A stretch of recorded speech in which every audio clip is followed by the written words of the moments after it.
I must admit that I too, among hundreds of millions of educated people, was under the impression that the African slave trade was the sole responsibility of the Christian Europeans, the white race.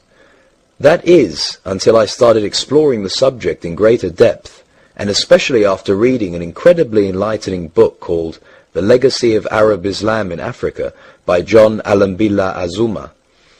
My whole perspective and understanding has changed dramatically, and I would like you to tell us more about this subject. The success of Muhammadan Islam in deceiving, misinforming, deforming, and contorting both history and reality over a period of almost 1400 years has been astounding. That is, until now.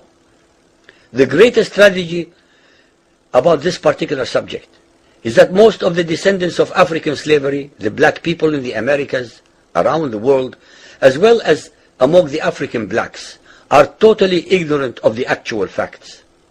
Before we lose the concentration of our listeners, I would like to make the following statement and then prove it. That the worst, most inhumane and most diabolical institution of the black African slave trade was initiated, refined, perpetrated, and implemented by the Mohammedan Arabs and later aided and abetted by the black converts to Mohammedan Islam. I predict that, as usual, the two subcultures, those of denial of facts and of political correctness, will attack us without once disproving a single statement and or conclusion that we make. Slavery was not created by the white races, because it has existed throughout human history and practiced by every tribe, culture, civilization, racial group, and religion. In fact, the very word slavery has its root in the name Slav, based upon the Slavic peoples of Europe who were subjugated by other Europeans. It is not common knowledge that the Arabic word abd is synonymous with the meaning of slave. For example, Abdullah means literally the slave of Allah, and that in the language of the Arabs, all black peoples are called abid, plural, for slaves. While much has been written concerning the transatlantic slave trade, surprisingly little attention has been paid to the Islamic slave trade across the Sahara, the Red Sea, and the Indian Ocean. While the European involvement in the African transatlantic slave trade to the Americas lasted for just over 3 centuries, the Arab involvement in the African slave trade has lasted 14 centuries, and in some parts of the Mohammedan world is still continuing to this day. The birth of Mohammedan Islam and its conquests brought about the birth of institutionalized, systematized, and religiously sanctioned slave trade on a massive and global scale. In fact, the Quran allows the taking of slaves as booty or reward for wars of aggression against any and all unbelievers, most of the human population. This has led to an enormous number of so-called holy wars, jihad in Arabic. There was and is absolutely nothing holy about these wars, which are primarily to plunder, slaughter, rape, subjugate, and rob other human beings of their wealth, produce, freedom, and dignity. Mohammedan Muslim states and tribes attacked other non-Muslim groups to achieve these objectives.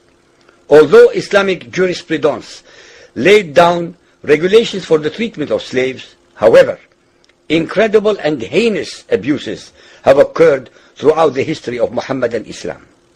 By the Middle Ages, the Arabic word abd was in general used to denote a black slave, while the word mamluk referred to a white slave.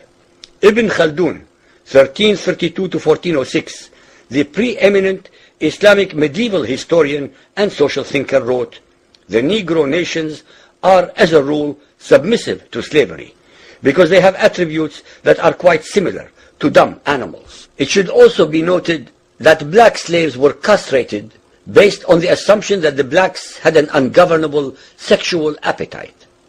When the Fatimid Caliphate came to power in Egypt, they slaughtered all the tens of thousands of black military slaves and raised an entirely new slave army. Some of these slaves were conscripted into the army at age 10. From Persia to Egypt to Morocco, slave armies from 30,000 to up to 250,000 became commonplace. The Islamic slave trade took place across the Sahara Desert, from the coast of the Red Sea, and from East Africa across the Indian Ocean. The Trans-Sahara trade was conducted along 6 major slave routes. Just in the 19th century, for which we have more accurate records, 1.2 million slaves were brought across the Sahara into the Middle East, as well as a further 450,000 down the Red Sea and 442,000 from the East African coastal ports. That is a total of 2 million black slaves just in the 1800s. At least 8 million more were calculated to have died before reaching the Muslim slave markets.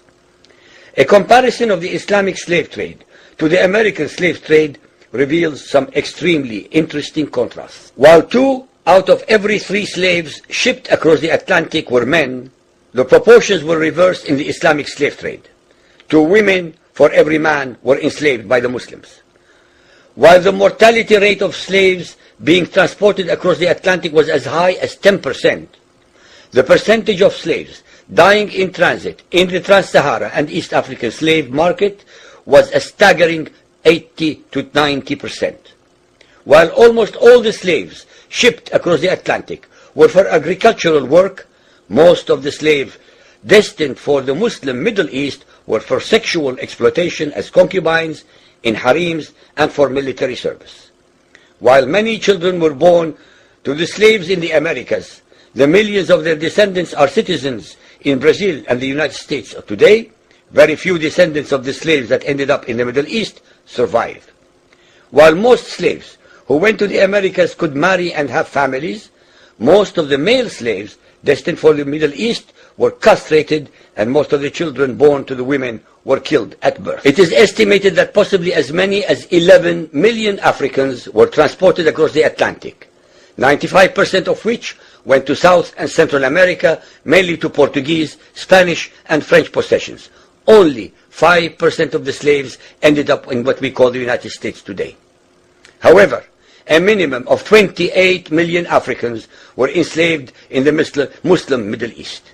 Since at least 80% of those captured by Muslim slave traders were calculated to have died before reaching the slave markets, it is believed that the death toll from 1400 years of Arab and Muslim slave raids into Africa could have been as high as 112 millions.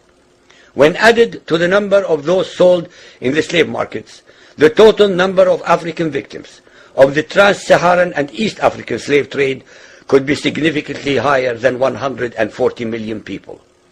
What is obscene about this whole subject is the Muhammadan, Muslim, and Arab culture of denial regarding their complicity in the African slave trade, as well as the ignorance of black Muslims about the reality of their past and present conditions. The statistics and reports above are based upon the logbooks kept at the African slave ports, ship logs, travelers' reports, eyewitness accounts, etc.